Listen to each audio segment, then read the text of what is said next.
Ce qui se passe.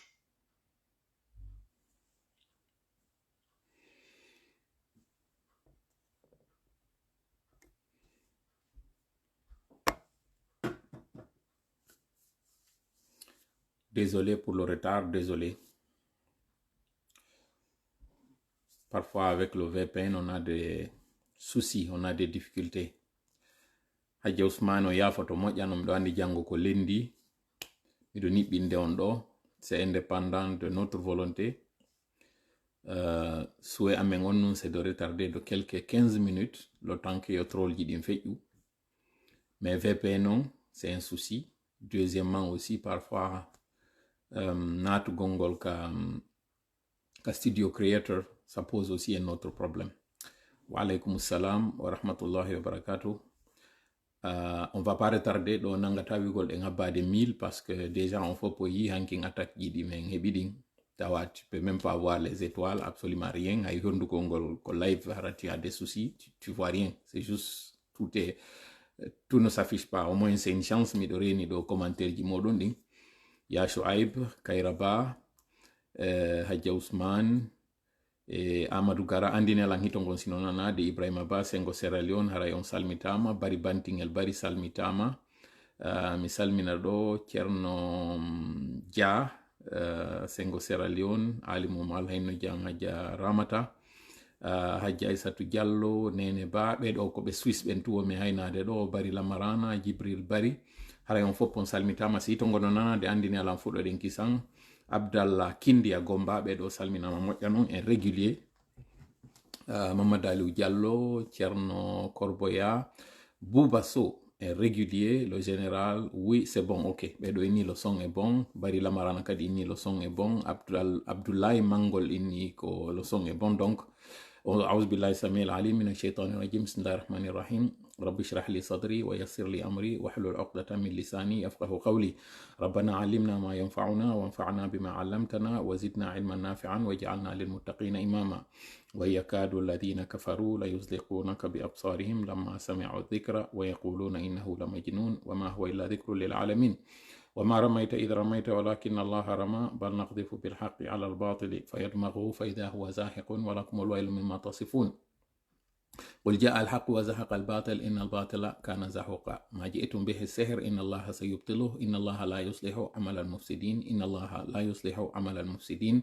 إن الله لا يصلح عمل المفسدين وما هم بضارين به من أحد إلا بإذن الله اللهم صل وسلم وبارك على نبينا محمد وعلى آله وأصحابه ومن تبعهم بإحسان إلى يوم الدين أما بعد. Nous sommes aujourd'hui le dimanche 20 août 2023. Il est 20 heures passées de 21 heures plutôt, passées de 20 minutes en temps universel. Toutes nos excuses pour ce grand retard que nous avons enregistré. Comme à l'accoutumée, nous avons un tableau de bord qui est très chargé, mais que nous avons raboté afin qu'on ne vous garde pas longtemps ici. Comme menu de ce soir, nous avons 2 points. Le premier, c'est celui de la crise au Niger et le soutien annoncé du Mali et du Burkina à la junte nigérienne qui promettent, on parle très bien des deux juntes, le Mali et le Burkina, qui promettent de défendre le Niger en cas d'attaque de la CEDEAO à travers sa force ouest-africaine en attente. Entre-temps, les sanctions économiques et financières infligées aux putschistes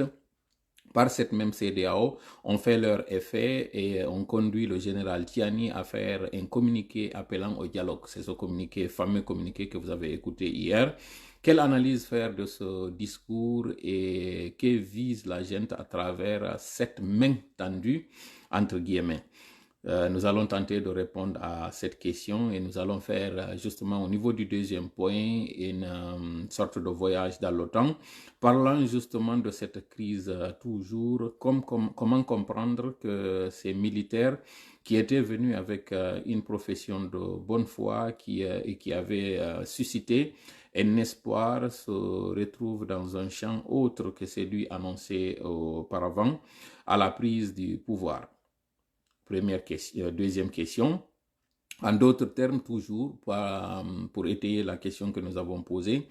qu'est-ce qui a dérouté ces militaires de leur promesse initiale et peut-on désormais leur faire confiance, parlant justement du général Tiani qui a fait une main tendue hier, qui a fait des promesses à l'endroit de la communauté internationale, mais également à l'endroit des Nigériens, à qui il s'est adressé. Voilà les deux questions, les 2 points que nous avons et les 3 questions que nous allons tenter de répondre dans la mesure du possible. Le 3e point, c'est celui de la réunion des BRICS. Entendez bien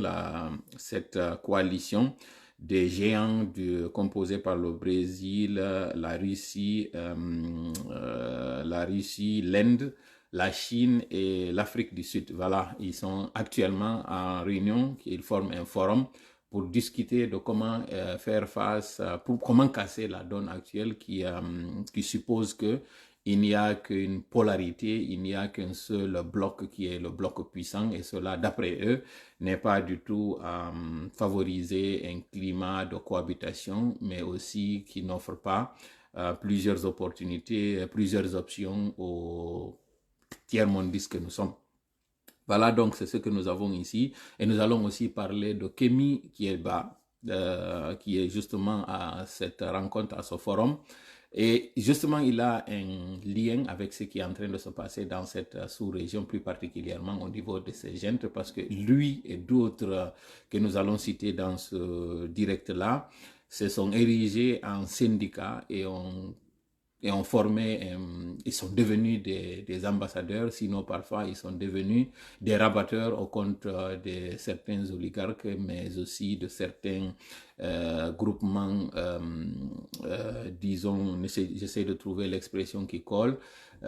des éléments occultes. Voilà, c'est le terme occulte que j'essayais de trouver, maintenant qu'il est trouvé. Et vous avez compris, c'est ce que nous avons au menu de ce soir. Areko sadimo don ko toli kaderol meden do en ala nennude hande yewtere nden do ka tongugol on ko tobbe didi hara e jogiɗen e kunto e toɓɓere meɗen araner nden no tawɗon fof on heɗitiki hankin discours général Tiani mo waɗi on, mo tawata hara en faala hande ɗo fensitugol nde yewtere makko nde waɗi ɗo nde buslanditi ɗon ko ɗum woni hara mi yi e mayre ko nde woni komi yiyatano on fimo hankin fewndo coupure on waɗi mais inni on ara min addanama vidéo mo tawata on effectivement kon intervention makko ɗon kon ɗum woni harɗen faamude ɗon tasko ɗen ɓawti e yiwde no hari ɓe tappi ɓernde ɓawti e yiwde sanction ji ɗin ɓe banalise ɗi ɓe ni ɗum ɗon fuu waɗata e hoore maɓɓe kono ɗum non woni haray taskotoɗo e nde yewtere makko ɗo en heɗitotoɗo e nde ɗo en adoray tawara e waɗugol pulal on seeden e pulal on kañum kadi kupo en direct meɗen on arto en e français adresse oɗen on tuma ɓe tawa ɓen haranananoɓe pulal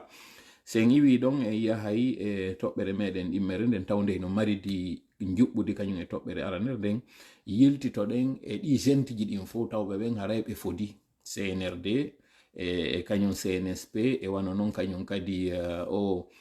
conseil wontirɗo on sengo maali to kamɓe kañum kadi fama on kamɓe kadi ɓe mari inde maɓɓe nden komi yeggiti ɗo ɓe fof ɓe ardirnone goto ɓe fof kadi ɓe waɗi yewtere wotere d'ailleurs o woni ay très surpris meɗe waɗi ɗo montage vidéo mo men buganoyto on ɗo ndaron chronologie on no ɓe waɗiri noon ɓe fof discours maɓɓe on aynayi goto on windani ɓe e ɓe fof kañum kadi comme par hasard hande ɗo ko kuuɗe gote ɗen ɓe woni e waɗude si a se posé de question ko honno tawiri ko ɗum woni haray woni landal meɗen ngal ɓe ardiri e annuye moƴƴo en tout cas ɓe hunike en dow annuye moƴƴo ɓe holli en faale labaɗo mo tawata en ɓurɓe ɓen e meɗen tawtuɗen ɓe ton ko honno tawiri noon hande ɗo konko ɓe fodunoɗon ko ɓe woni e wadde kon landa yiida fof kon ɗum waɗi hakkunde mum e tippude noon e konko waɗi ɗon kon est ce que en wawa hande kadi hoolade kala ɓe woni militaire ɓe yuɓɓidiren ɗum ɗon noon e konko tawata hara discours général Tiani on o yewti o fodi o waɗi ton eɓɓoreje ɗe tawata ko ɗen o hikkini yeeso fi darugol ngol ko honno ray loyru ndun ɗuytorta e hoore makko ko ɗum woni toɓɓe ɗiɗi ɗe jogiɗen ɗen ka raɓɓinɗingol toɓɓere meɗen tammere nden ko kunto e toɓɓe ko tawata yewto e fi toɓɓe ɗiɗi o réunion forum BRICS o waɗi fewndo ɗo ɓen tawɓe ɓen haray ko waɗuɓe mojobere goo dartagol haray ɓe inni ɓen ko OTAN ko ɗum woni hanuɗen famude ɗum ɗon ko ɗum kadi yuɓɓidirten ɗum ɗon e kanko tigi Vladimir Poutine mo tawata on haray no inna ko marɗo doole moƴƴa ko ɗum kañum kadi haray kañum o wiyeteɗo Kémy Séba woni e waɗude rôle mo woni e joude on e on forum wiyeteɗo ɗum BRICS e ɗi gente ji ɗo fof e kamɓe kadi homɓe woni e waɗude ɗo hande ko innete kon coxeriagal wonande yimɓe tawɓe haray hiɓe jooɗi ka nder niwre ton hiɓe deƴƴini ton hiɓe waɗude muradu ndu tawata haray enen ko kuuɗe ɗe wonɗen e yiide kono wonɓe wadde ɓen en ala yiide en d'autres termes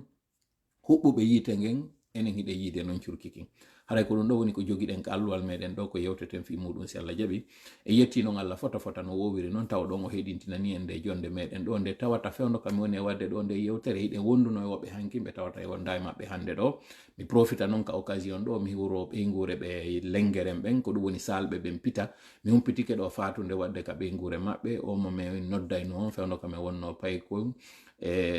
reng ari ko noon mi wiyaynomo ton inde makko nden mi sikki ko wuuri o wiyete Mamadou Wuri sina mi fayu mi yiɗo hande photoji makko no sirkira wonde mare o feƴƴini mi jogaki taw détail ji ɗin fof ko honno woni no o feƴƴiniri kono toujours e tilki haray mi profita e o occasion ɗo mi hiwro ɓeygure makko nden fof Alaji Pate Sall sengo États-Unis ɗo e sonna makko nen Dieynabou Bari haray ɓe hiwrama particulièrement wano noon kañum kadi Fré Boubacar Sall wontirɗo on sengo Hollande haray mi hiwrikemo mi yeggitali ɓeygure salɓe ɓen fof sengo Burkaje sengo Lengeren e sengo kala kaɓe woniri wontirɓe sengo Sénégal wontirɓe sengo Conakry haray ɓe foppo ɓe torama yallagol nde fatunde ɗo en toriki Allah yo Allah hinnumo yaafomo yafudamo yaafaɓe yaafano kala ɓen fatani ɓen enen kadi ɓayray ko ɗum habbiɗen ñande tawi sa'i meɗen on hewti yo taw ko yaafede meɗen adilla dial allahumma amin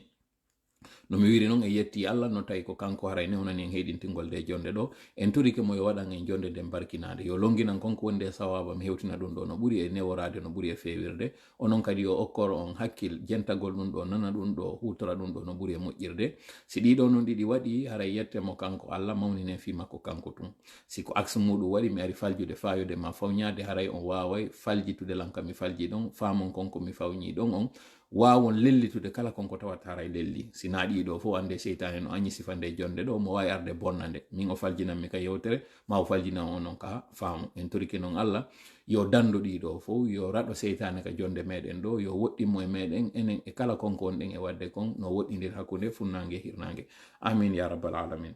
haray sans transition hiɗen fuɗɗade nde yewtere meɗen ɗo nde wonɗen e yiltitade taw e ko honɗum woni ko eɓɓa ko hiɗen andi e yii hankin tigi en juyni o audio mo woɓɓe woni arde ƴuyna Niger ɓe banalisa ɓe inna CEDEAO on atakata ɗi sanction ji ɗi fusɗi waɗata minen mi yiɗo Mali ka waɗa e sanction ji lebbi duuɓi hunde waɗali Mali woɓɓe go inni Burkina kañum kadi hiɓe ɗo ko wallito men si tawi hankin hari ko Mali tu wonanno gerdede mum hande ɗo noon ko coalition Guinée Mali e Burkina donc Niger no mari soutien moƴƴa men hajaka hunde ɗum ɗo battinta e hoore amen ni Algérie hino ɗo ko wallito men ɓeɗo hino ɗo ko wallito men ɓeɗo hino ala ko ɓe wowlali joni noon seede harama ko luttundi hande ɗo ko ɓuuti holli ko muusi heɓodirama en yii discours mo général Tiani waɗi on hankin anditen noon ko hanki woni confirmation wondema aso on waɗay fewno kam wonno wadde directeur ɗo mi yi commentaire ji ɗi tawata e meɗen accitide ɗon min ala tiɗi defi majji fi on ar onon tigi on fi kadi jango e jango si Allah jaɓi ye yiltito e tarika on mo kala yiya ko winduno mo kala adi nane ka wowluno hanki min heɗintini on ɗo ɓe tawɓe no jooɗi un peu en Occident wontirɓe Europe wontirɓe États-Unis un peu partout kaɓe woniri o wonɓe tappude ɓernde inna kamɓe Burkina e Mali no wallitade Niger donc Niger wota hulo hay hunde wiwɗen noon en addi tarika ko feƴƴuno kon hakkunde Burkina be ɓen ko ɗum woni Morona Ba on e porte français ɓen fewndo arannoɓe juinɗen audio mo premier ministre on tun tigi fewndo ɗo hande Burkina yewtuno o inni tampere nden si ari naaɓe wonɓe tappude ɓerɗe ɗo wiya no wallitade ma naaɓen woni ka wonoyta ɗon si satte nden ari tigi fewndo waɗano nde yewtere c'est sûr ari on tuma fuɗɗaki memude nemnen mo yeggiten ɗum ɗo fof aren non joni e situation on tigi tigi ko on to Burkina fewndi mi faala en jentita ɗo yewtere nde général Tiani waɗi nden en fop taskoɗen nde yaafoɗon lannon mi juintande hande lanna si mi commenta woɓɓe ko ɗum woni yiɗa ko ɗum waɗi si raɓɓin ɗin ɗen longueur commentaire ji ɗin e sabbingol ngol on ka début kala parti on kon e hewti e waɗa e pause on ɗon yewten ko piiji tati hanuɗen famude e discours makko ara nun ɗum o yewti kañum nigérien ɓe ɓen ɗimmun ɗum o yewti soriɓe ɓen tammun ɗum o yewti communauté international on kon ɗum no woni ko o yewti mo kala e ɓeɗo e ko honɗum woni objectif final on ka waɗiri o discours makko ɗo comme par hasard hankin, c'est-à-dire kaɓe tawi ɗon sobe o yalti e après kadi no mi wiri on non Russie andini ɓe ballal arata ɓe yi kadi Mali e Burkina ko addani ɓe ko ɗum ɗo yonata comparativement e ko ɓe andi kon no arande ɓe. Donc en quelque sorte ɓe fuɗɗike yiide non ko woni kon fiction e réalité, ko woni kon haala e ko woni kon sobe. Joni non jentitoɗe yewtere nde nde tawata na min tola woni ko yewtinde ɗo non identifion kala ɓen ɓe anduɗon fewndo hande ɗo ko panarchiste ɓe, wonɓe wiide ko ɓe panafricain, wonɓe ƴuynude tappa ɓerɗe muɗum wowla ko woni e wolde o e plateforme ji. Ɗum ɗo ko général Tiani tigi yewti jentitoɗen non ko wowdi ko. Nigériens, mes chers compatriotes, depuis le 30 juillet dernier, nous vivons de notre chair les sanctions d'une ampleur sans précédent prises contre notre pays, le Niger, et son peuple suite aux événements du 26 juillet 2023. Voilà. Ɗo taw ka fuɗɗode hay en muutaki taw fuɗɗagol makko yewtere nden ɓay tun o ɗeɗɗama foro joɗike o wowli konko tawata kon hay si en haaɗuno e ɗum ɗo tun yewtere nden ɗe wawnode haaɗinde ɗo acciren ɗo commenten ɗum ɗo tun ara yoni kon nun o wi wonande ɓen ɓe nanata français o fewti nigérien ɓe ɓen o inni ɓe gibbi tawata me waɗi o kudeta amen momen tanti ɗo le 26 30 hikkiɗon balɗe 4 ka jowa ɓoro sanction ji waɗama e hoore meɗen anditen non hande ko nogay gibi ɗum ɗo waɗi balɗe nogay ko ɗum woni ko jonte tati exactement parce que jonte tati ko 21 jours exactement ko ɗum waɗi 21 jours parce que koye alatire kañum kadi ɓe fottuno ɓe desidi ɗin sanction ji woɗin non sanction ji ɗi waɗi hande ɗo hiɗen e nder crise mo tawata ko sans précédent mi anda noon si ɗon andi kon no firi sans précédent yaafo ɗon ɓen ɓe tawata ɓen kañum no andi kono yewten ɓe anda ɓen ko ɗum woni gibi inna ndi hiɗen ka ley laalagal nangue ɗo hari min yi'ali sifa ɗum ɗo goɗɗo noon sinni hari min yi'ali sifa ɗum ɗo andi ton noon ko jonte tatigoy tun taw waɗi hay lewru timmali taw ɓe fuɗɗike déjà woytude faabo mais na ɗum ɗo tun ɗum ɗo ko fiyon nanu taw yewtere nden andi ton oɗo noon ko duwaɗo tawde hay si tawi himo muusede na yo yaltin muusede ndin hay si mo tampi na yo yaltin tampere nden kono jentite ɗum on faamay ko on ɗum waɗi si o hay siwde siwa o fuɗɗike wadde dande déjà jentite. Ces sanctions visent notamment à nous priver de ressources financières indispensables au fonctionnement de nos institutions, à entraver notre vie quotidienne et à étouffer notre économie et le petit commerce. En outre, ces sanctions vont jusqu'à priver délibérément nos laborieuses populations de tout approvisionnement en produits alimentaires et pharmaceutiques. Finalement, comme s'il y avait un plan visant le démantèlement de notre pays, la CEDEAO s'apprête à agresser le Niger en mettant sur pied une armée d'occupation en complicité avec une puissance qui est étrangère à notre espace communautaire et à notre continent. Voilà. ɗo kadi waɗen ɗo pause fensiten ɗum ɗo firtanen ɗum ɗo ɓe famali ɓen moƴƴa ɓayo explique tampereji ɗi ɓe woni ɗin ɗo fo e mum par rapport e sanction économique et financiére on o ɓeyditi ɗon no yetagol nigérien ɓe ɓen wiwgol wansi ɗum ɗo fof yonali e hoore ko ko ɓittiɗen ɗo kon fof CEDEAO on kañum kadi no fokkiti argol laawol ɗimmol tawgol ngol gonɗon non ko argol waɗa bagamma e hoore meɗen o andini non on bagamma ɗon si ɓeyditike ɗum ɗa haray hande kadi wowletake ko ha honto tampere nden haray woni e waɗande ɓe kamɓe mais o insisti ka tawata ɗon wo fonctionnement hande leydi maɓɓe ndin hay hunde ɓe wawata waɗude sabu konko tawata kon mbuuɗi citoyen jon wawata gollitirde ko ɗum woni petit commerce on kamɓe tigi gouvernement maɓɓe on hande ɗo ɓe bloqué de tous les côtés retene noon kum parti on ɗo moƴƴa par ce que ka développoygol andina ko honɗum woni fewtinamo kala yewtere mi yiltitoyto e kum parti on ɗo ka o andini ɗon citoyen ɓe ɓen wondema kamɓe ɓe bloqué eɓe tampira kono kamɓe tigi ɓe tampi hande ɗo hikkiɓe yeeso ɓen retene moƴƴa kum parti on ɗo. Ces sanctions sont illégales parce que contraires au principe d'intégration, de solidarité et de libre circulation dans une communauté telle que la CEDEAO. Ce caractère illégal est du reste attesté par la jurisprudence en la matière. Ces sanctions sont surtout inhumaines. Comment comprendre en effet qu'on laisse pourrir aux frontières des produits alimentaires et pharmaceutiques de première nécessité destinés à des populations dans le besoin? Comment comprendre que l'on impose à des populations des sanctions qui vont jusqu'à les priver de courant électrique en laissant les malades mourir dans les hôpitaux. Ces sanctions ne sont pas pensées dans une optique de recherche de solutions, mais pour nous mettre à genoux et nous humilier. Voilà. Waɗen ɗo kadi frein. Jentite moƴƴa komi woni e yewtude ɗo ko. Wonande no nanoɓe français ɓen, si tawi komi woni e wowlude kon mi exagéra woni, nanoɓe français ɓen kan no andi. Mi fira woni ko yewti ko. O yiltiti fayin e conséquences ji konko tawata kon hiɓe priva ɗo hande à travers les sanctions économiques et financières. Wo hande ɗo ñameteji no bonude ka frontière, lekkele no kali ka frontière, angal courant on e angal ɗen lekkele no waɗi hande ɗo yimɓe nigérien ɓe ɓen hino mayude. Oyni ɗum ɗo non ko angal yurmede CEDEAO waɗiri ɗum ɗo. Retenez comparti on ɗum ko woni ƴettude responsabilité on ɓongol ngol o ɓorna CEDEAO. Anditen non ɓe échouino déjà diabolisegol CEDEAO on taw. Wiwgol ngol CEDEAO on ko communauté économique ɓe duwano ka sanction de ɓay tun e yaltini andini population o wondema ko fenade ɓe woni ɗon. CEDEAO ino wawi few waɗugol ɗum ɗon. Joni noon ko on ɗum ɓe woni wollude ko wondema koko CEDEAO ƴettiɗo feere ko feere tawne nden ko jurisprudence, c'est-à-dire hadi sifa ɗum ɗo waɗali. Encore un autre mensonge. Ɓe watti ɗon ɗon kañum kadi wondema ngal angal yurmede koko CEDEAO on waɗi ɗo waɗira ɗum ɗon hay hunde sina helsingol ɓe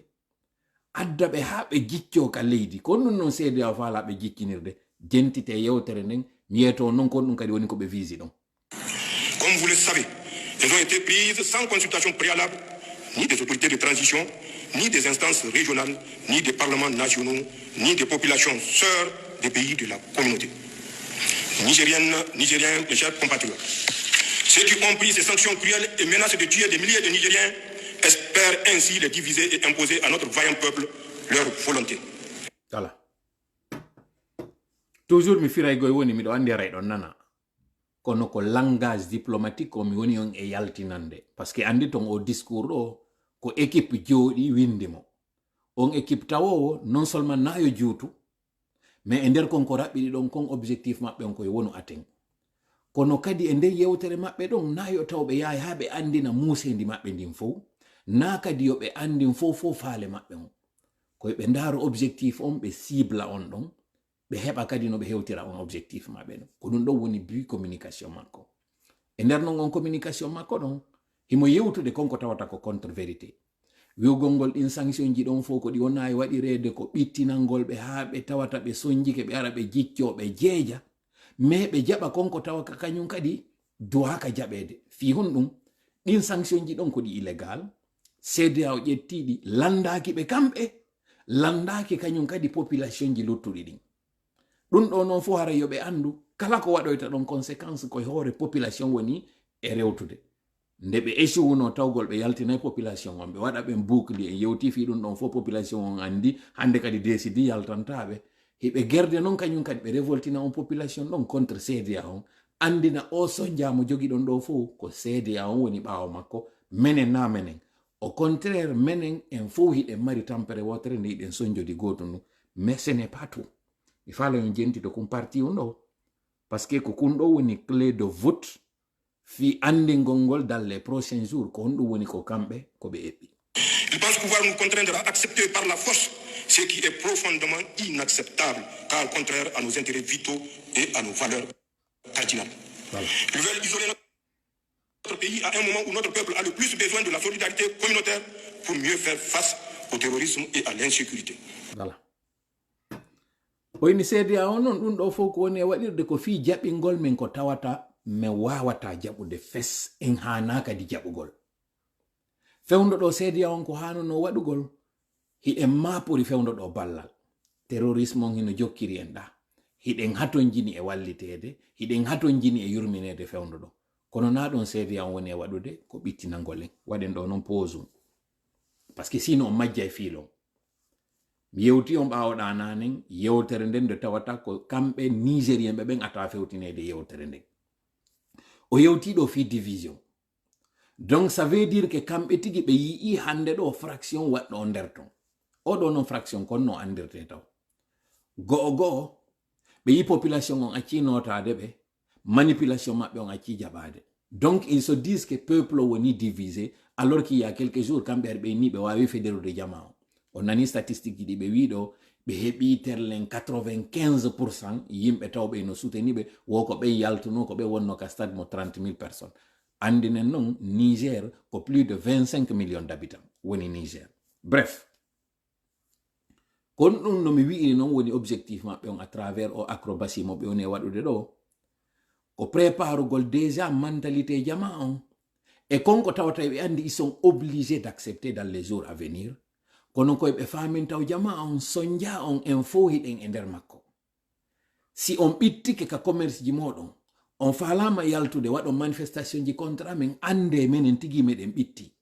si hande ɗo par exemple min ala wawde jonnugol on lekkele ka labtane ande na foto amen ko fot ko tawata kon ɗen lekkele no bloki si hande ɗo nder magasin ji ɗi maaro fuɗɗike lannude sukkar fuɗɗike lannude caabunde fuɗɗike ainsi de suite kala ko anduɗon ko ñamete ande commandon do hino waɗa kono kaka frontiére woni na menen sali yon heɓo donc sino wodi mo wulliron ko CEDEAO kono faame noon e nder nde tampere ɗo en fop en ɓittike CEDEAO noon ko faala ko ye waɗu tawo hay so o wolali mi wawata jaɓude ɗum ɗon kono ko préparugol déjà mentalité maɓɓe on e konko tawata ɗon ko maɓe jaɓoya continue en non joni. Il ne semble pas mesurer l'ampleur de contre-coup qu'une agression militaire contre le Niger aurait sur toute la région.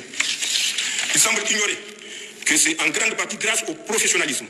et à la vaillance de nos forces de défense et de sécurité que le Niger est resté le verrou qui empêche les hordes de terroristes de déstabiliser l'ensemble de notre région. Voilà. Comment ɓe dara konno ɓe kare sirta CEDEAO konno ɓe hendorto sentiment opinion donc andi waɗugol maɓɓe coup d'état on ko ɓe ɓarori ko terroriste ɓe ɓen wonde maɓɓe ari e leydi ndin président on ala gérude o holli faiblesse justement non ko wiɗo ko ɓe sooriɓe amelle ko andi ton o yani ɗon ko wakkilare maɓɓe haɗi sous région on fewndo ɗo tawa ɓe terroriste ɓe ɗo gayni hendademo o fof Mali terrorisme no wodi Burkina terrorisme no wodi kamɓe kadi no Niger wo ko dartagol maɓɓe haɗi ɗum ɗo tawa hande kadi gayni mumude yimɓe ɓen ɗon fof sauf que c'est le même général inni wondema Bazoum e luttuɓen fof gérali crise on mais puisque hande ɗo ɓe faala faminande CEDEAO on wondema si CEDEAO on attaquiɓe fewndo ɗo ɓe wonay fragile e on fragilité ɗon non permettre ay terroriste ɓe ɓen argol paf koye ɓe change discours on ɓe famina hande kadi wondema on attaque ɗon on himo mari effet pervers mo mari effet contre-productif plus que si ɓe accitiɓe hoore maɓɓe retenez comparti on ɗon moƴƴa. Heureusement, dans plusieurs pays voisins comme lointains, membres de la communauté ou non, des leaders visionnaires et des populations solidaires ont exprimé et expriment leur opposition à toute intervention qui ouvrirait une véritable boîte de Pandore. Nigériens, mes chers compatriotes, il est paradoxal que les réactions excessives entretenues par certains acteurs externes qui tentent d'imposer les médias une image caricaturale du Conseil national pour la sauvegarde de la patrie et de son action soient autant en déphasage par rapport aux aspirations du peuple nigérien. Voilà. Mi insista ɗo taw encore une fois hay siwde siwa kon non o wi ɗo par ce que ɓe andi jamfa maɓɓe kam boni communication ji amen ɗi battini hande ɗo mi wawi findinde jama on andina ɓe ɓe ko ɓe woni on e wowlande ɗo kon tippa hay nokku kon non o wulliti ɗo o inni hande ɗo médiaji ɗin hino bonnude inde maɓɓe hino tuninde ɓe waɗa wasi haray kamɓe ko yimɓe bonoɓe alors qu'en réalité kamɓe ko ɓe moƴƴuɓe mais jentitoɗen fahin. La réaction populaire observée dans tout le pays démontre pourtant à suffisance que l'action des forces de défense et de sécurité regroupées au sein du Conseil national pour la sauvegarde de la patrie répond clairement à l'exaspération de l'écrasante majorité du peuple nigérien qui se sent délivré. Nigériennes, Nigériens, mes chers compatriotes, je réaffirme ici que notre ambition n'est pas de confisquer le pouvoir. Je réaffirme aussi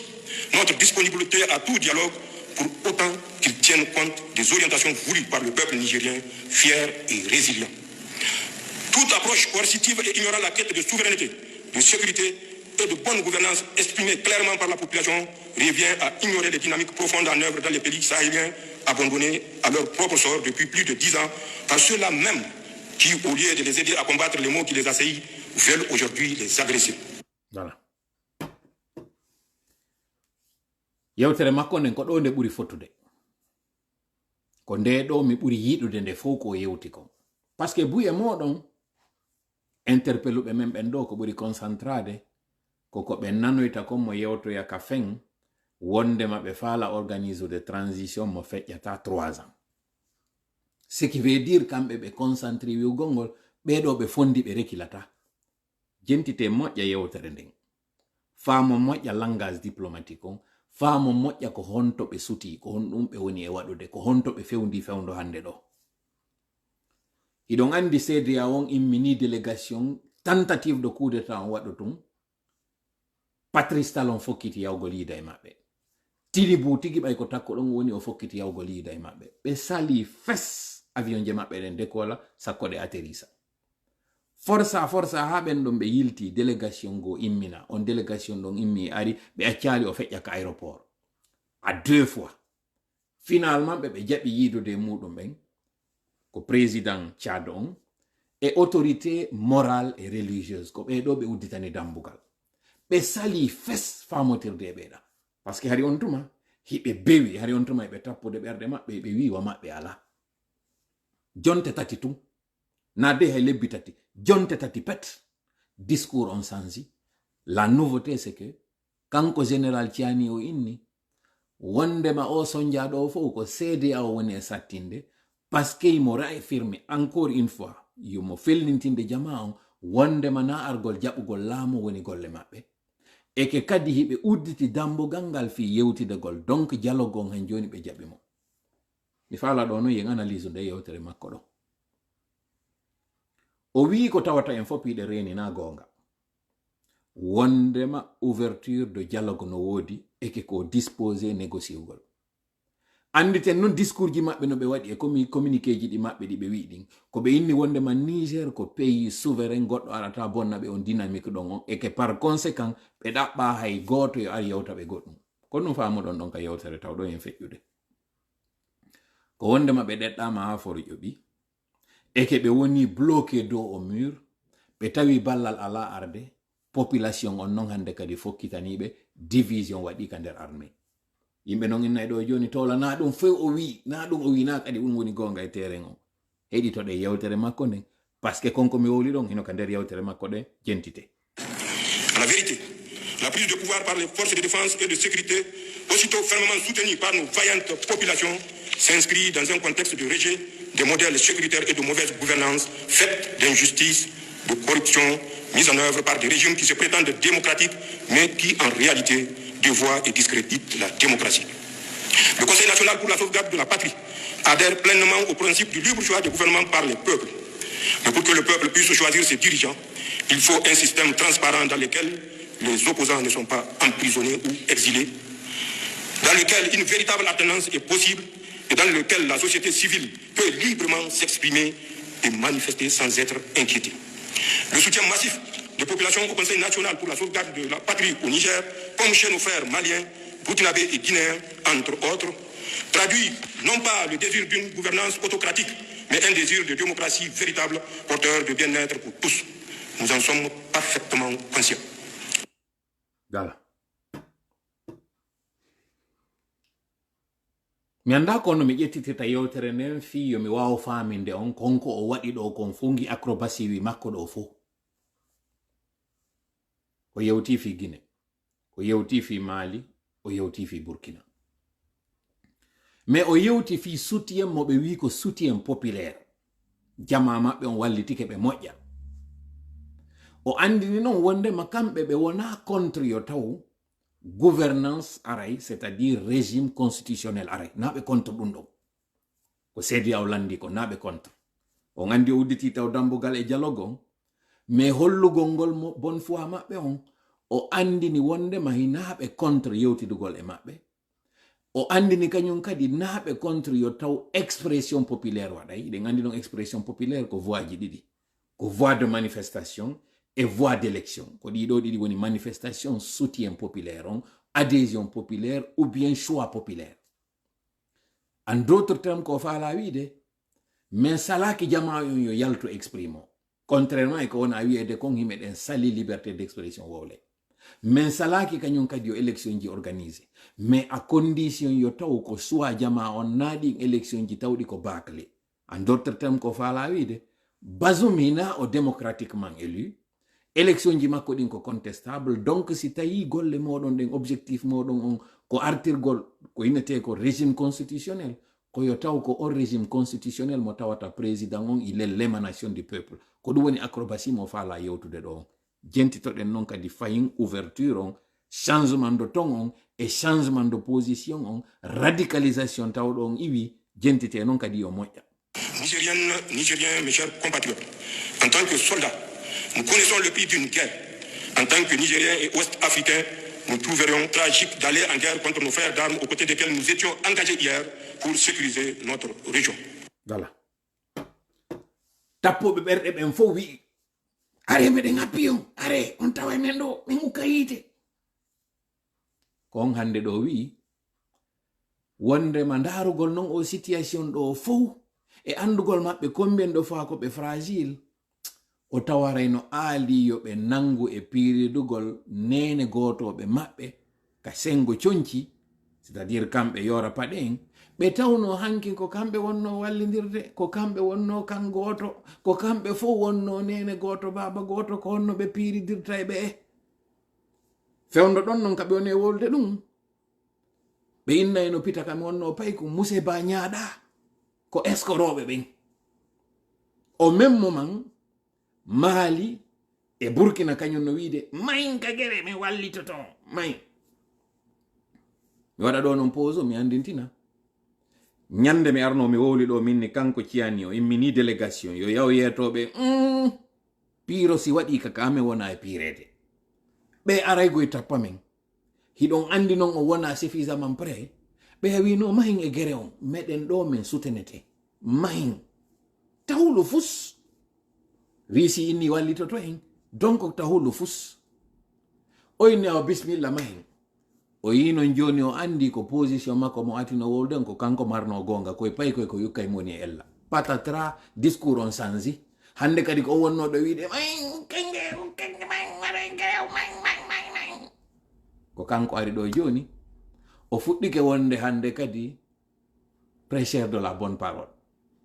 o fuɗɗike yewtude discours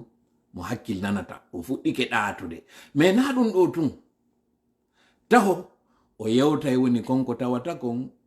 o woni bon gawloɓe wota ɓe monanolanko mon e yewde kon himo waɗude taw atalaku on mo wadde taw atalaku on so iwi noon kadi ko atalaku ɗo o wona e joni noon historien o fuɗɗoyto joni histoire on o fuɗɗoyto joni waɗugol farbayagal ngal ko an kaari mo kaari seydi ba ñiwadde eniyaɓe bona jawle bona jikku ba haba ton heewa tuuba dolke tuuba kanŋe dohol kaalisi ɗum ɗo e ɗum ɗo fof jentite par ce que on sikka e fewn ɗo woni toola exagéré woni jentite yewtere makko nin tigi kanko ciyani ko yewti ko.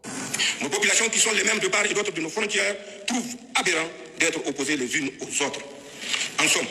ni le Conseil national pour la sauvegarde de la patrie, ni le peuple nigérien ne veulent d'une guerre et demeurent ouverts au dialogue. Mais, quand nous... Voilà. Kono ɗen andi jongalle si liɓama yeeso ɓeyguli muɗum ɗin o yiɗata ɗum garam bubon ko ma toñe binta ko an jettinki garam bubi ɓornimi o haccimiɗo ɓortade ngi wari o nangimi ɗon o liɓinmi ko ma o darano ɓarora o fuɗɗike ɓarade population on population mo tawno hanki ɓe yeggitino de jakka Niger e Nigéria no marle men population hari o yeggitino ɗum hanki tuɗen ku anditide jaka wonɓe Nigéria ɓen e Niger fof no mari hawsa jaka fulɓe no Niger e no Nigéria kañum kadi o inni ko ɓeɗo noon tawi gere on o moƴƴana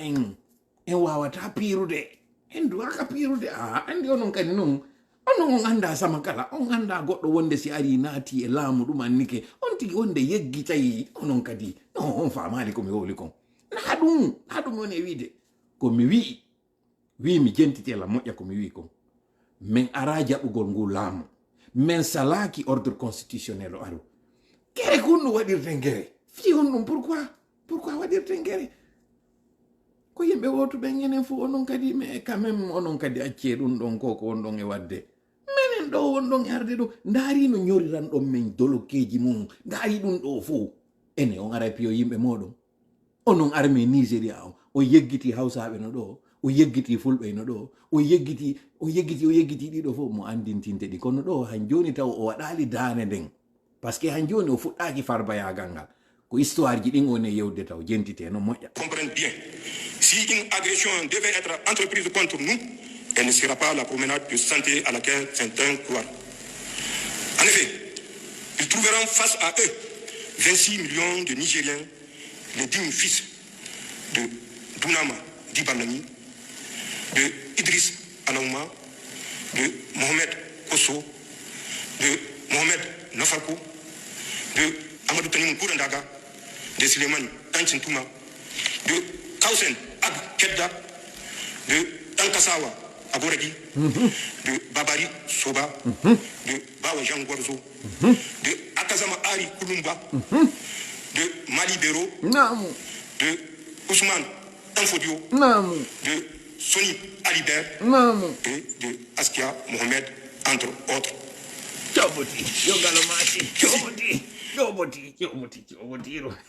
Ande kadi hiri ko welatami ari nata e pake amen ɗo hande kadi seydu yawɗo ñaaɗi koy ene onon konto ittugol ɗo nde ñaande moɗon ɗo jaka non iɗon mari sebereru musu ndugo ndaari ɗon ƴetti général jo wattimo farbaji ko mankani mo ko kerewonaru ɗum ɗing o yafoto langande ɗo de ko mami waɗa min kadi o paggay ɗo tiding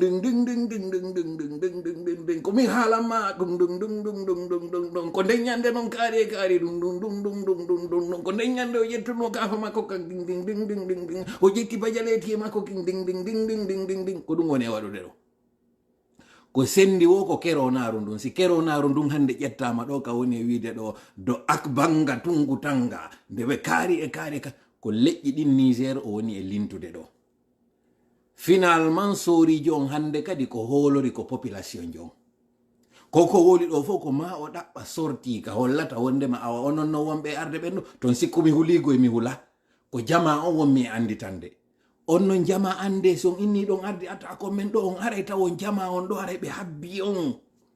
jama taw ɗon ko taniraɓe kaari giwol kaari gorol kaari quand même min mi sikkuno ko général jo jogiɗen na historien jo mi sikkuno ko militaire jo jogiɗen na farbajo kono a yi ɗum ɗo le taw anditen hay nangodiraka goy taw hunde siwde siwa fus waɗali taw mi faala e lannita noon yewtere nden ɗon aren noon e point mo tawata on ko on ɗon wonɗen fuɗɗorde toɓɓere meɗen ɗimmere nden par ce que jusqu'ici on wiya joni ko sama kala mi woni e wadde ko awam yaga non ko présentugol on mouradu ndun avec un peu d'humour fiyen waw décomprosede seeɗa anden ɓe wonɓe arde ɗo tappa ɓerɗe maɓɓe koyo ella hombo ɓe woni e naadude ɓe kamɓe Niger jentite. Fort du soutien de notre grand peuple et avec l'aide de nos frères du Burkina, de la Guinée et du Mali, les forces de défense et de sécurité du Niger ne se déroberont pas. Pour ma part, une fois de plus, je tiens à vous réaffirmer, mes chers compatriotes, que tout comme les autres membres du Conseil national pour la sauvegarde de la patrie et du gouvernement, je suis au service du Niger et de ses seuls intérêts et que je ne trahirai jamais vos espérances, Inch'Allah. Aussi, conscient de la nécessité de structurer les nouvelles élans de patriotisme qui règnent au Niger. On dit les nouveaux élans. On ne dit pas les nouvelles élans. Les nouveaux élans. Les nouveaux élans. Si ko élan goton, on peut dire le nouvel élan. Mais puisque ko élan jiboui, on dit les nouveaux élans. No a wonde non hara min ɓay joni moni anglophone jo seeɗa haray mi falji joni français on hollugol on taw o discours combien de fois malgré que ko équipe de communication jooɗi golli e makko ko windaɗo dalla précipitation na o fottuɗo o tungoy kadi o waɗi ka yewtere makko kono mi tawi tun kun ɗo koye mi insiste e makko taw nano moƴƴa kono non woni wolde ɗo joni noon ka dernier ressort makko ko hollugol ngol wondema mari Guinée de mari Burkina meɗen mari Mali wonɓe me wallitade mais par dessus tout meɗen mari population tawɗo no souteni men kaka dernier ressort armée on no wona yaddede milandike on ɗo non e hakkille mon ko honno tawiri na inversion na wiugol armée amen on hino ɗo meɗen mari armée wonɗo solide mais en plus de l'armée meɗen mari population on wonɗo men e sutende au delà de la population meɗen mari ɗi armée ji kañum kadi pays ji ɗin ka yaasi ɗo fi on ɗum o renverse pyramide on o fuɗɗori ka lannode wiugol kawtal ngal no ɗo yimɓe civil ɓe ɓen kadi no ɗo menen kadi armée on meɗen ɗo jentite fi on ɗum o waɗiri ɗum engage toutes les forces vives de la nation à travers un dialogue national inclusif. L'objectif de l'instance dédiée à ce dialogue est de consulter toutes les composantes du peuple nigérien sur les voies les meilleures permettant de poser les fondements d'une nouvelle vie constitutionnelle sur des piliers profondément ancrés dans nos valeurs traditionnelles et républicaines. Dans cette perspective, le gouvernement est d'ores et déjà instruit pour prendre les dispositions urgentes en vue de l'organisation de ce dialogue. Dans ce cadre, les forces vives qui y seront conviées s'attelleront dans un délai de 30 jours à formuler des propositions concrètes devant conduire 1. À définir les principes fondamentaux devant régir notre transition. 2. À définir la priorité de la transition dont la durée ne saurait aller au-delà de 3 ans. 3. À définir les priorités nationales durant la transition. 4. À appeler les valeurs fondamentales devant guider la refondation de la République. Nigériennes, Nigériens, mes chers compatriotes, c'est donc entre Nigériens et dans le cadre du dialogue fraternel que nous allons trouver, j'en suis convaincu, les solutions adoptées à tous les défis qui se posent à nous. Adapté au falano wiide inni adopté ko solution adapté na pollution adapté au falano wiide Accompagner dans notre élan de sortie de crise et ce dans l'intérêt de tous. Vive le peuple nigérien, vive le Conseil national pour la sauvegarde de la patrie et le gouvernement de transition, vive le Niger, je vous remercie. voilà yewtere nden ko ɗum o sakkitori nde jentite moƴƴade umone yewde ɗo ko par ce que fi Burkina on en aray tu woni waɗen ramassé tinna ko ɗum ɗo wonno plus important e yewtere meɗen nden ɗo ko ɗum wonɗe yewtirde fi Burkina yewten fi Ibrahima Traoré ko fi kum parti on sakkiti kon ka o yewti ɗo ko ɗum o wi ɓawte o renversude pyramide on o andina Guinée no ɗon Mali no ɗon Burkina no ɗon population on no ɗon si o aroy noon ka armée maɓɓe wondema ɓeeɗo fof hino habbi CEDEAO o mi non ka commentaire ji ɗo goɗɗo ino lando ko ɗum o naadani Guinée nder ɗum ɗo par ce que Guinée wi tun ino souteni ɓe kono Guinée waɗali hay fus Guinée addali hay weloru Guinée addali motoru Guinée addali hay lasper taw yeggi to yontere hankin le 12 ɓe immino délégation la Guinée wallito men ñaameteji amen ɗin hande kadi ɗi rewrira ka maɗo donc ko mala Guinée wacce andi tan noon hari ɓe naɓi délégation Burkina e Mali ɓe naɓali délégation la Guinée parce que fewno on ɗum hari ɓe horino ko piwon sama kala un armement ji aray Wagner aray armée de l'air aray armée de terre aray hay armée de mer hay ɓe habbino ka maayo ala andirton ɓe ko ɗaytuɓe joni noon o wi hon ɗum o inni solution maɓɓe on ko entre nigérien ɓe hendoto ɓe régla probléme maɓɓe on à travers on ɗum dialogue national waɗeteɗo dans les 30 prochains jours fiyo ɓe wawa waɗude contournantiji ko honno tawirta retour à l'ordre constitutionnel on waɗay o yewti fi nouvelle base constitutionnelle ça veut dire ɓe windito constitution keso joni noon wattanen ɗo yila moƴƴa gente ji ɗin fof si ɗi ari dissolution du parlement suspension de la constitution dissolution du gouvernement ɗin ɗi anduɗon ɗon fof fermeture de frontière une fois non ɓe inni la constitution est suspendue ça veut dire on constitution ɗi ɗon tigi no wawi artirede comme constitution go ino wawi addede joni noon ɗo fi justifiego retard ji ɗin par ce que hande kadi wiwgol ngol ko affaire terrorisme on ɗum ɗon hande kadi watake yewtade par ce que ɗum ɗon ɓe tawi ça ne passe plus Bazoum hino joƴƴina sera to kono ko hande noon ɓe ɓuri wonde heɓude échec ji koye ɓe ndaaru ka ɓe lamitora lamitorgol maɓɓe ngol noon wondema dialogue waɗete ɗum ɗo noon ko hombo nde yewtere ɗo fewtini ko rebel ɓe fokkitanɓe ɓe ɓen yo ɓe andu wondema ɓe salanaki ɓe ɓen ko ɓe faalako si tawi ɓe mari récrimination ji dialogue no woodi waɗeteɗo mo tawata ɓe wawi arde ɓe jooɗo ɗon ɓe holla ko metti ɓe kon donc il faut régler le problème entre nigérien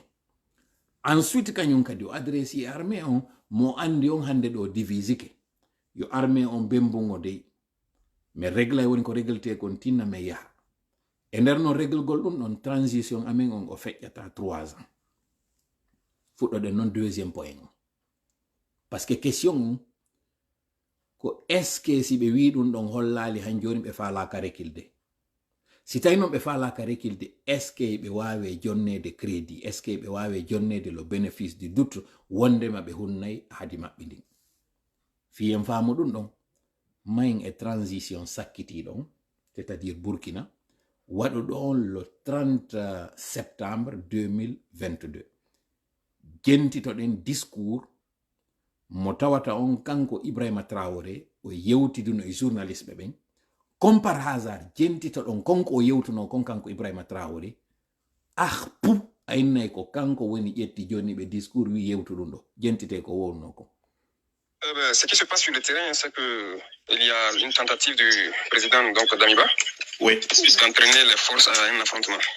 Donc, mais nous sommes en réserve depuis un certain temps. Voilà, donc nous avons des hélicoptères qui nous ont survolés, qu'on n'a pas engagés, bien que nous avons la capacité de le faire. Et donc, il a fait rentrer des forces spéciales. Donc, quelque part, pas toutes les forces spéciales, il faut le dire. Peut-être que les forces spéciales même qui nous ont envoyés ne connaissent même pas leur mission. Parce que nous avons des éléments à l'intérieur qui se demandent même c'est quoi le problème en fait. Donc, ils les ont approchés, voilà. À l'instant, je sais qu'ils sont en train d'essayer de corrompre et tout. Mais bon, nous sommes en ligne avec les hommes. Oui. Et nous savons tout ce qui se passe. Donc, on le dit seulement, voilà, faut pas rentrer dans le jeu. Et peut-être, voilà, je sais que dans d'autres corps aussi, voilà, j'ai été contacté par des soldats qui se demandent qu'on les ait rassemblés pour aller à Ouagadougou et ils espèrent que c'est pour venir me soutenir. Mais là où je suis au courant, je dis oui, je suis au courant que votre chef de corps va me soutenir. Mais là où je suis pas au courant, ils sont pas capables de dire aux hommes que c'est pour venir contre moi. Donc, quand je dis ça aux hommes, ils disent non, ils vont pas embarquer derrière ce gars. Alors, à l'heure actuelle, qui sont les hommes qui sont déployés ce samedi après-midi dans les rues de Ouagadougou vers la télévision nationale à Ouaga 2000 à Babassi? Les hommes qui sont déployés partout à la télévision vers Babassi, ce sont mes hommes. C'est eux qui contrôlent la ville? C'est nous qui tenons la télévision voilà, vers le rond-point des Martyrs et tout. Et les hélicos qui sont dans l'air? Ça, c'est la base aérienne. Donc, parce que le commandant de l'escadron d'hélicoptères, donc voilà, j'ai essayé même de communiquer avec lui quand j'ai vu décoller les hélicos pour comprendre la logique. Mais il n'a pas décroché. Mais j'ai décidé de m'abstenir d'abattre un hélicoptère parce que ça va nous servir à faire le reste du combat. Oui. Ce n'est pas le moment de passer à cette escalade. Alors, il y a beaucoup qui sont inquiets et qui disent que des forces burkinabées vont se rentrer dedans. Quel appel vous avez à lancer? Ce que je peux dire, c'est que le combat que nous menons, ce n'est pas une question de pouvoir. Et quand nous venions, ce n'est pas une... Jentite moƴƴa ko oɗo woni yewde kon Ibrahima Traoré andintinen o discours ɗo ko waɗimo ko le 1er octobre ɓe waɗu coup d'état le 30 septembre le 1er octobre VOA Voice of America waɗimo entrevue imo rassurude imo yewtude konko tawata objectif maɓɓe ko ɓe ariri ko waɗugol coup d'état on wattane yila moƴƴa e koko mone yewde ɗo kon par ce que CDA on kañum kadi ko ɓe conscient ɗum ɗo par ce que no woodi ɓerɗe mon huluɓe wiugol ngol est ce que CDA on hande kadi abandonata option militaire on ɓay ɓe fuɗɗike wiugol hande kadi ɓe udditi couloir de dialogue on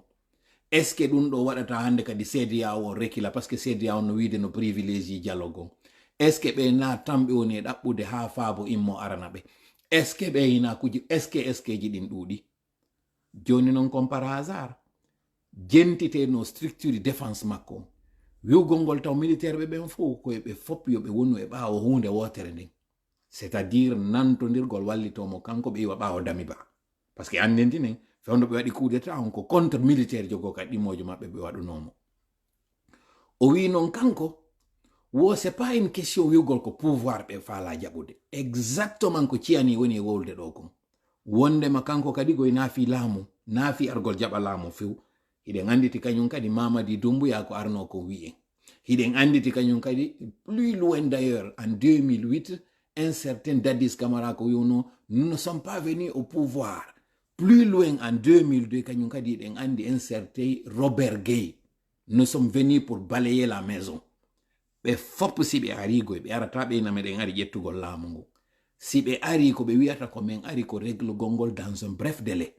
justement parlant de délai jentite journaliste jon ko landiɓe kon par rapport e engagement mo Burkina joganino on envers CEDEAO e communauté nationale on sur le délai de 2 ans ɓe ƴettuno on jentite ɗo ko wolta ko question de blesser ou encore me tuer quelqu'un. Si nous voulions, à 5 minutes de combat, nous avions pris Et peut-être qu'il serait mort, le président. Mais loin de nous, l'idée d'imaginer cette catastrophe. Donc voilà pourquoi nous n'avons pas engagé de force pour attenter à la vie de quelqu'un. Et dans la même logique, nous n'étions pas dans une logique de même le nuire parce qu'on n'a aucun problème personnel avec lui. Le combat que nous menons, c'est pour le Burkina Faso. Il faut aller dans les fins fonds de Burkina pour comprendre certaines choses. Quand vous arrivez, moi je patrouille dans les bourses avec mes hommes. La logistique minimum que nous cherchons ne suit pas. Et quand vous arrivez encore trouver vos populations meurtries, vous imaginez que vous arrivez dans des villages et toutes les feuilles des arbres ont disparu parce que les hommes mangent les feuilles. Les herbes sont mangées. On propose des solutions qui pourraient nous permettre de produire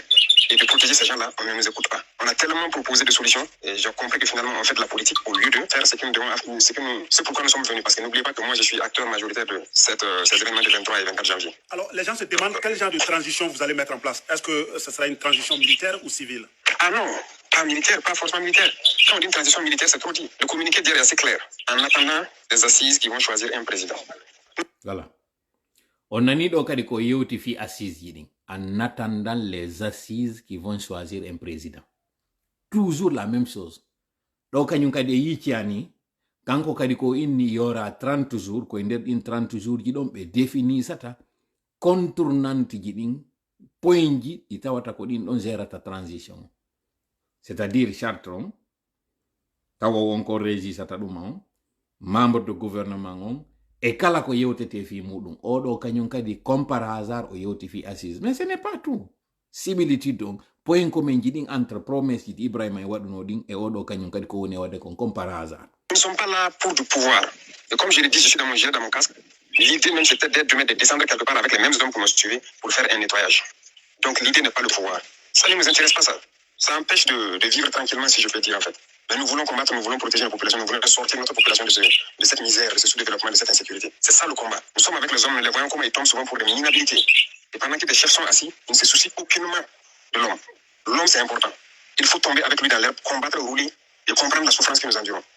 Mais si vous vous retrouvez dans des débats logistiques mineurs, pendant que les gens sont en train de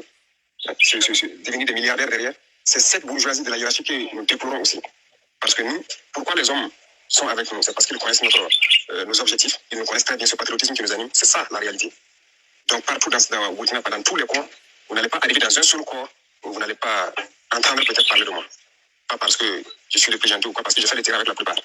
Et on connaît mon attachement à l'homme. Oui. Donc cette guerre, ce n'est pas vraiment une guerre de pouvoir ou de trucs. En ce moment, les Burkinabés sont beaucoup inquiets, la sous-région aussi. Qu'est-ce que vous pouvez dire pour rassurer les gens?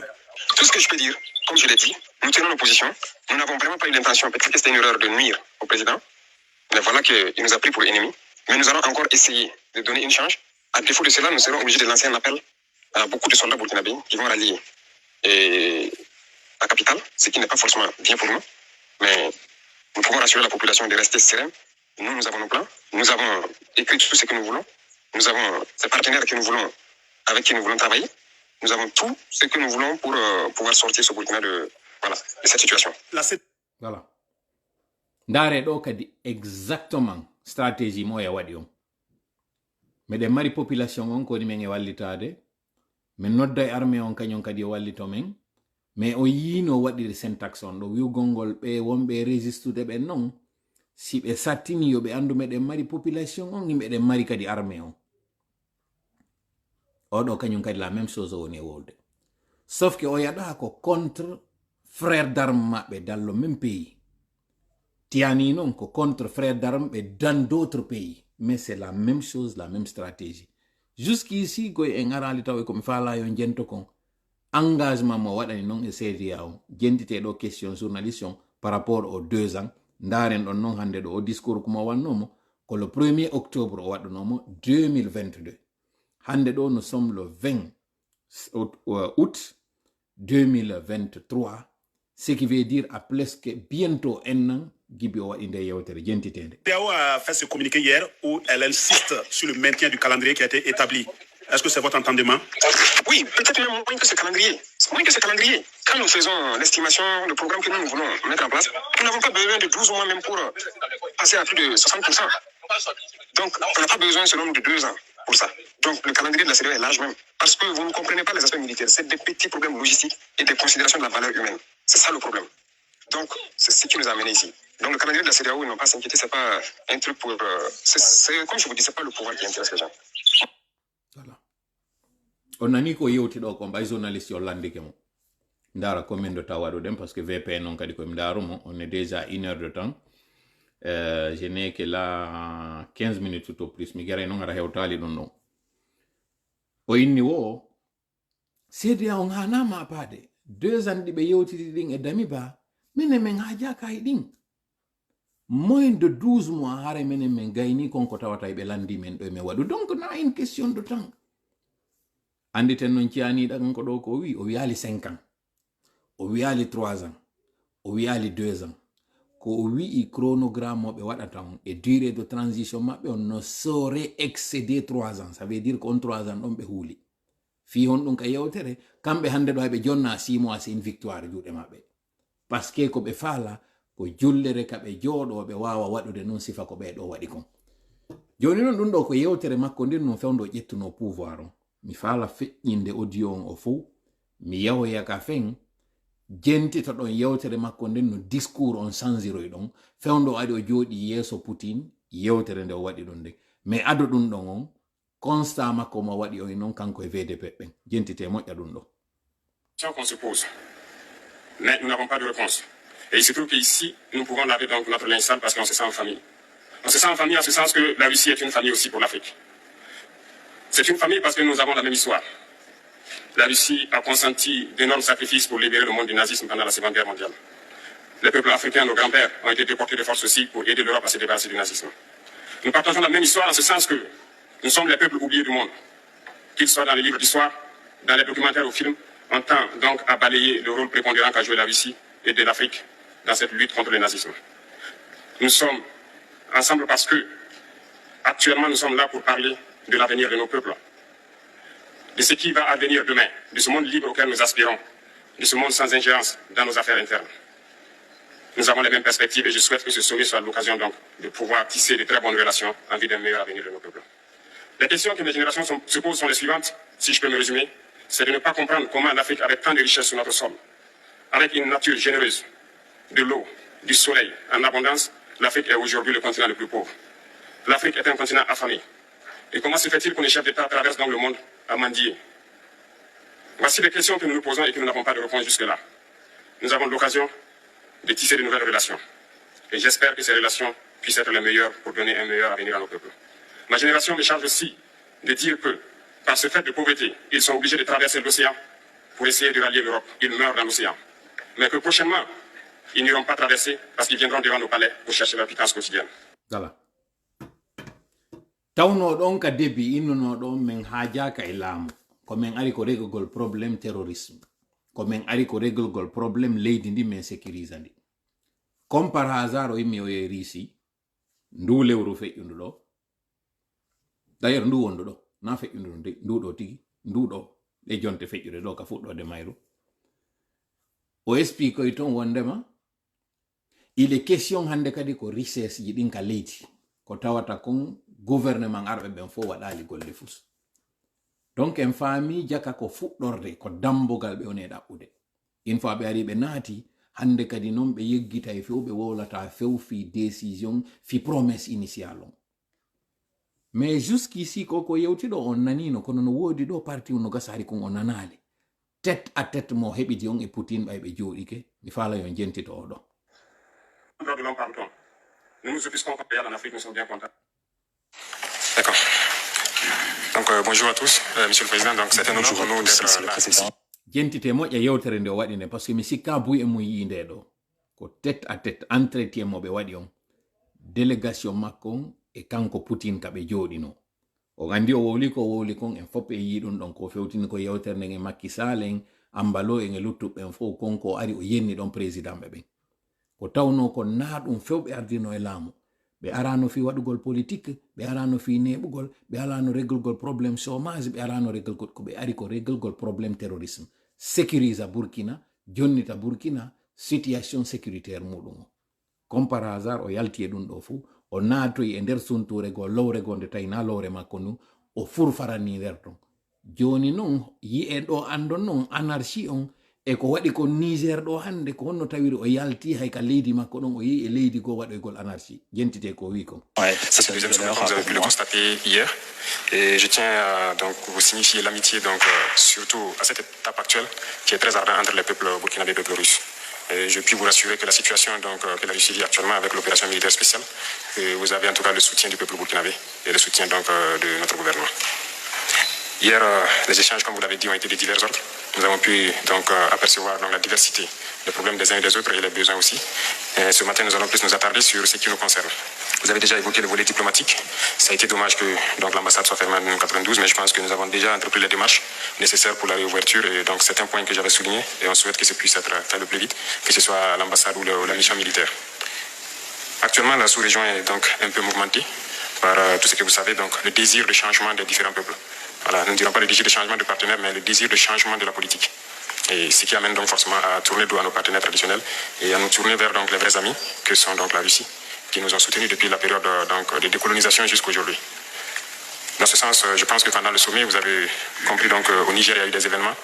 donc, qui ont poussé des militaires à prendre des responsabilités aussi. Nous suivons aussi l'actualité parce que ça nous affecte directement. Ça nous affecte. Jentite ɗo non ka woni naadude nder ton Poutine so yi vidéo o mi montimo ɗo yiyoyaymo yeeso Poutine gon ɓayo woli fi on kudeta ɗon par ce que Poutine ko habbino koye ɓe yewtu fi économie comme par hasard o yalti ka nder économie ɗon mo wowlude goɗɗum go ko tawata mi explique ni non na Poutine goye woni ɓawo ku on ton ko Prigozhin woni ɓawo ku on kanko non ɗo dami ba kanko ɗo oya Ibrahima Traoré o faamali moƴƴa o faamali so yiyoyno vidéo on o yiya yeeso Poutine gon no sansirta non bik mo jogino on ɓay oya woli fi ɗum ɗon no memminirta bik on anglais ɓe non ɓe mari ko ɓeynata kon pen down so ari a yiidi e maɓɓe biroɗa wolande ɓe probléme maɗa hara ɓe jogi bik kala ko wonɗa wolde haray ɓe notude ɓe jonnete généralement 15 minutes fiya convaincre ɓe ko falɗa ko koye nder ɗin première 15 minutes di duwaɗa déployde arsenal maɗa on fof fi convaincre gol on tigi si on yewti ha o ƴetti bik makko on o wallini tawi timmali 15 minutes ɗin haray andu yewtere nden ko aranɗa kon heɓata haray andu ko aranɗa kon ɗon heɓata par ce que o yaali sérieux e maɗa koyo taw e nder 15 minutes ɗin fof mo jogi bik on mo darudema mo notude ko wonɗa wolde ko mo ƴettude note si feƴƴi 15 minutes e nder yewtere maɗa nden anduti à 60 à 70% de chance yo taw ko aranɗa kon a heɓay mais si o waɗi kon ko ɓeynta kon pen down bik makko mo wonno e windirde on o changi direction makko ma hay o wallini bik on andu hande kadi ko heddi ko yon salmodiro o waynodiro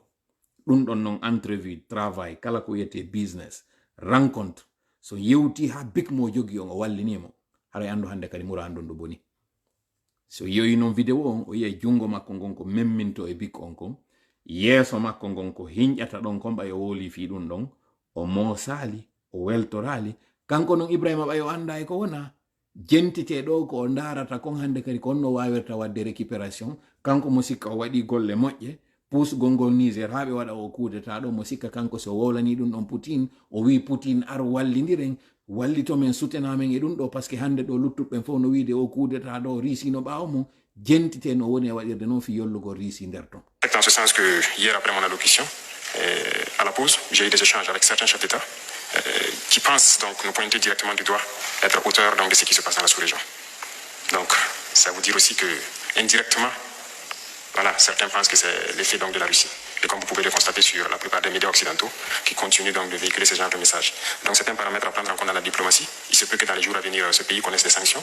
Et nous devons de les soutenir tant que leur direction sera donc la même chose que nous souhaitons, c'est-à-dire un monde multipolaire vers leur souveraineté, en tout cas changer carrément de partenaire. Parce qu'actuellement, nous menons la même lutte contre le terrorisme avec ces États. Et du fait que nos partenaires sont différents, on est bien voisins, mais on n'arrive pas à collaborer. Voilà.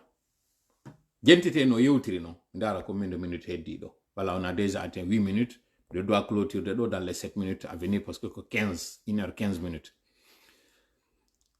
yewtere makko nden o yino expliqueri non kanko e mo anduno sanction jiɗin aray o yeeti non Poutine o inni ka wallugol men aynay ko kanko woni dey porte parole délégation Niger on alors que ko o compte Burkina o yehi mais o yeeti Poutine wonde maka wallata men ɗon wallor ɗon kañum kadi Niger c'est-à-dire blé on wallorɗon Niger, armement momen ari sodugol ngol wallorɗon Niger, mais si ɗamari mbuɗi kadi wallorɗon Niger, parce que il se peut que dans les jours à venir yo sanction ji yanu e hoore maɓɓe. Menen noon men décidi me wallayɓe parce que meɗen e nder probléme goto on, et pour le moment ko combat goto mi woni wadde ko min voisin, même si paradigme on men yahali sengo moɗon men fou, mais ande ɗum ɗo ko occasion si on walli men on udditaniɓe dambugal no ɓe seediri e français ɓen ɓe hokkudira e joni e nder moɗon. Voilà en quelque sorte yewtere makko nde woni e fewtinde nden réussite ɓen. En famille donc Burkina e Mali na wondema ko waɗoɓe tun coup d'état, ko waɗoɓe kadi parrainage coup d'état ji, ko waɗoɓe promotion coup d'état ji, parce que ɓe faala anarchie on yo continue, hiɓe faala yo désordre wonu ka sous région. Si ɓe gaynidi e Niger ko pays go kadi ɗon e yahande, parce que tanke ɓe gaynaali établissude riisi ɓe joƴƴini ɓe ɗi pays ji ɗo fof, hande kadi ara ko Wagner woni e mum, instabilité woni e mum, anarchie woni e mum e désordre, ɓernde maɓɓe ɓuttata. Fuɗɗoɗen noon troisiéme point on wonɗo on toɓɓe ɗen ka divers en ala juutinde ɗo. Mi faala yon heɗito o audio mo kanko comment j'appelle Kemi Seba mo waɗi hande ɗo ka réunion ton ko 6 minutes, mi yawnay on 6 minutes ɗon heɗito ɗon mo en 2 minutes. Que la paix, si possible, soit sur vous. En direct du BRICS Media Forum, Johannesburg, août 2023, du 18 au 20 août. Donc, se tenait lieu le forum BRICS Media. Donc pour constituer un autre narratif, parce que les médias mensonges occidentaux ont l'habitude de diffuser un petit peu partout dans le monde. Les BRICS, pour que vous compreniez un petit peu ce qui se passe, c'est l'avenir du monde. Les BRICS, pour que vous compreniez un petit peu ce qui se passe, c'est différents pays opposés à l'hégémonie d'Occident qui ont décidé de se réunir pour que justement nous puissions être dans une dimension de créer une réalité alternative à tout ce qui se crée du côté du reste du monde, de la majorité du monde, parce que l'Occident n'est pas la majorité du monde, l'Occident est une minorité du monde. Ce qui est intéressant, c'est que donc, le sommet des BRICS se déroule en 2 parties. Vous entendez la délégation chinoise qui est là. Ils font du bruit, mais c'est eux qui organisent justement le forum BRICS Média, d'accord. Il est important que vous compreniez que pendant trop longtemps, l'oligarchie d'Occident a monopolisé le narratif en ce qui concerne justement la dimension de l'information, de la communication. Mais depuis un certain nombre d'années, d'autres pays sont dans une dimension, dans une logique de vouloir imposer une autre réalité que la réalité qu'ils ont voulu essayer de propager pour le reste de l'humanité. Voilà. Puisqu'on est pris par l'OTAN, quand on est en BRICS, mi yewtan ɗo élément ji tati suuɗaɗi e moɗon. Koko wona wowlede ɗo kon fof fi BRICS on. Hiɓe yewtude fi sansugol mbuuɗi. Hande ɗo noon en passant anden démarcheur ɓe wonɓe wallitade noon sansa ɗi ideji goyta en ɗo fof e ɓe luttuɓe ɗo fof. Ko kamɓe Kemi Seba en ɗo, e kamɓe wiyete ɓen Franklin Nyamsi, e kanko wiyete ɗon Nathalie Yamba, et plus important encore, kanko wiyete ɗon Alain Foka. Ko ɓeɗo hande si on remarki kala ka coup d'état ji waɗi ɓeɗo ɓe aray ɓe hiwroɓen. Ɓe aray ɓe adda haɓɓere goro ɓe hiwroɓe. Ɓe waɗay vidéoji ɓe critique taw dans un premier temps, ha ɓe udditani e dambugal palais on, ɓe ara ɓe hewta ɓe sowndoɓen ɗo wondema c'est les France ɓe menen me wawi on udditande dambude ɗen sengo Russie. En quelque sorte ko ɓeɗo woni coxeur ɓe hande ɗo ɗi oligarchie ji, ɗi nébuleuse ji wonɗi ɗo dans le monde.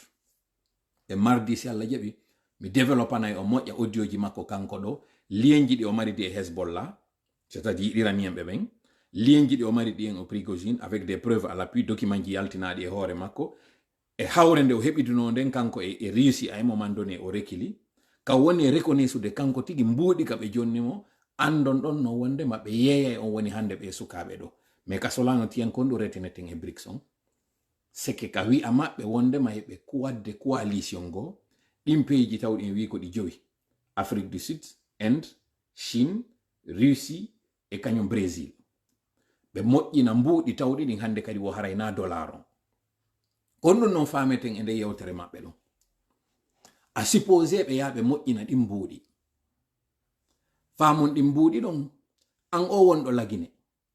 Ɗi pays ji yewtaɗi ɗo fof ɗi marɗa ɗi wonɗa e gollidude e muɗum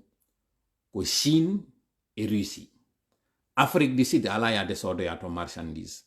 Inde yiɗa yaade toon no gasa soodoya marchandise de temps en temps. Brésil ɗa yaha toon soodoya sukkar.